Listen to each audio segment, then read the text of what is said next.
I made a decision to refuse and to do it publicly, to do a lot of media work and social media work, to try and talk about it with people, to go to protests, to do speeches where I could, to try and encourage other people in the Israeli society to also ask themselves the same question that I asked myself, to realize the political stance that is the army, and to try and raise a voice of a different narrative, to try and bring the Palestinian voice into the conversation where it is not being heard, and to try and bring a voice of an alternative, of a peaceful and just solution,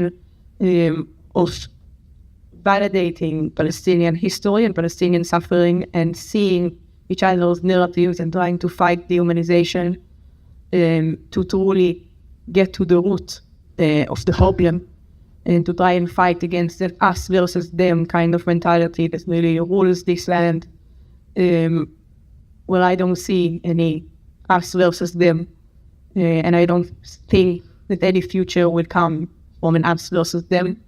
And trying to bring that voice, to tell my story to people, to maybe, because I've talked to people that when something is important enough for an 18-year-old girl to go to prison for it, sometimes it can make people think again. So I try to make that kind of change from inside my community, but I don't believe that is truly possible for me and for us in general to do it alone. The Israeli society is extremely militarized, very racist, very nationalistic, and it is only hearing its own narrative, the narrative that people grow up in the Israeli education system are hearing from the moment they are born, almost, that kind of narratives of we are a victim, we are the only victim, and we are nothing but a victim, that we need to have the strongest,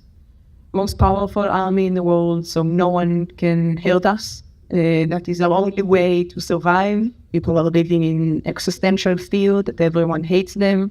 that any criticism is anti-Semitic. And that kind of narrative is very, very hard to break out of when the reality that you're living in and the society that you're living in is doing everything in its power to keep that narrative alive. And that is the kind of life that most Israelis live, is inside that narrative, inside that bubble with nothing getting in. And so I think that we need to have real